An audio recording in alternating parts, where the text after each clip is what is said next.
Hey, I just wanted to give a little shout out to the a little plug for the show I'm doing on Friday. It's Stefan ADIKA's Coffee Talk show. It's a internet broadcast, YouTube, Facebook, etc. Um, radio video show, sort of like a video podcast almost. And the idea we came up with was to do sort of an Ask Zach Anything. So if you want to tune in and ask questions, I've posted a link to it already. Keep watching my feed. I'm going to post another link to it probably tomorrow, just to make sure everybody can see it, so you can get to it on Friday. And then you can ask questions, and we'll try to answer as many as we can. But that being all said, I wanted to do another update. I'm not sure why. I'm not sure what's prompting this update. I guess just because I want to go over things that I haven't gone over yet, and I'm not sure how much of this I've gone over. But I know that if it were me looking at this video, I would want to know what it's like to have cancer, what it's like to go through cancer, what it's like to stop treatment, what it's like to know that the end is coming and it's kind of making its way there, and what it involves and everything that happens in that process. Because I'm a curious person. I would just want to know, and I wouldn't want to hurt anybody's feelings by asking them. I don't want to make things worse. So I wanted to make this video for anybody out there who's feeling that way, just so I can talk about it. So you can know in case you're curious. And so this just applies to me, not everyone with cancer or anything, but in my specific case, because I have a colostomy. They had to do a colostomy because I have tumors blocking my intestines. And it's all just screwed up. I've been to quite a few surgeons, including one extremely reputable, like best in California kind of colorectal surgeon, who have all said they really can't do anything for me further surgically. So that's off the table. Surgery is not an option. So because of that, I just have these tumors, and the cancer is just going to start growing and growing and causing more tumors, and it's going to start spreading to other organs, and it's going to start spreading to my lungs and my brain eventually, and all that stuff. And my intestines are going to explode and all kinds of nasty stuff. So I don't know in what order it's going to happen, or how fast it's going to happen, or which organs it's going to spread to. It's all kind of a mystery because we're not looking at it in real time. It's just we know it's growing. We just don't know how exactly or which organs it's affecting. So what I'm doing to prepare for that is I've already got morphine. I'm on hospice. I have nurses on call. We have intravenous feeding ready to go. We have oxygen tanks because they've said that's one of the things that happens is eventually it's going to get into my lungs and I'm not going to be able to breathe anymore, which I'm not looking forward to. But with enough morphine, I may not care. So that's what I'm hoping for. And then the other thing is in California, there's an end-of-life option, which basically states that a California registered doctor, licensed doctor, who is willing to sign off on this process will be able to provide me with a fatal dose of morphine, not administer it, but set it up, get it all in place and ready to go, and then allow me to push the button. Only I can administer it to myself if it's all signed off on. And it's a fatal dose, and that will be the end of it.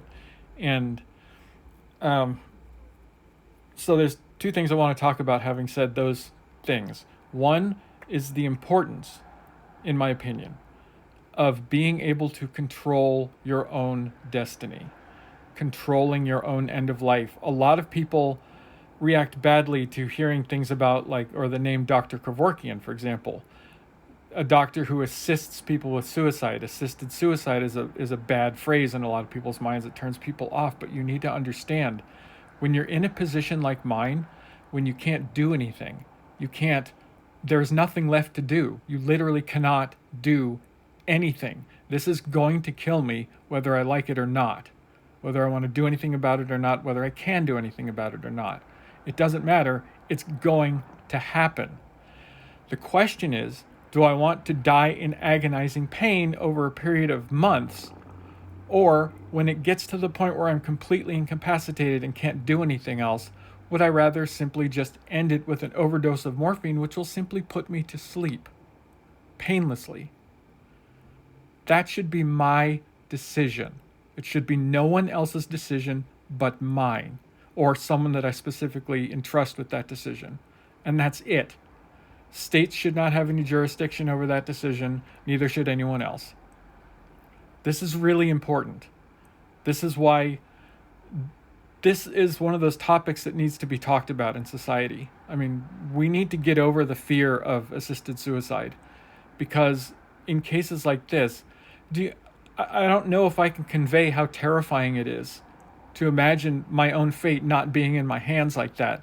If I'm in that much pain and I'm not able to say, please end it, if someone else is in charge of that and they just decide, no, I don't want him to die, keep him alive. How is that anyone else's decision to make but mine? How is that fair? How is that helping anything? I'm not going to get better. All it's doing is stretching it out, making it more painful for a longer period of time. So this is an important topic, and I think it needs to be discussed more widely in this country, and the circumstances under which it's invoked needs to be better understood, in my opinion.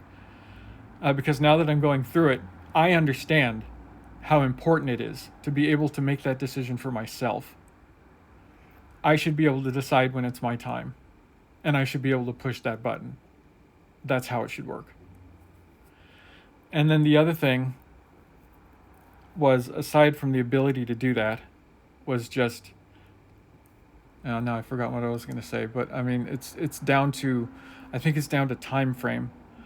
And the thing is, I'm not going to know when that time is going to come. I'm really not. Right now, I'm feeling okay. It goes up and down.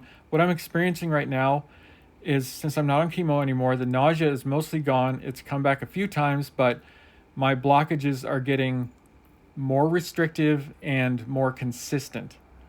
They're happening more often. I'm able to eat food, but inconsistently. Like, I'll eat something and then I'll end up throwing it up 4 times over the next 2 days. Or then it'll be okay. I'm constantly getting grumblies. You can't hear it, but anytime I eat or drink anything, I just grumble, rumble, like really loudly. Like, you can hear it through my entire digestive system, and it does it for hours at a time. It's not painful, but that's kind of what happens.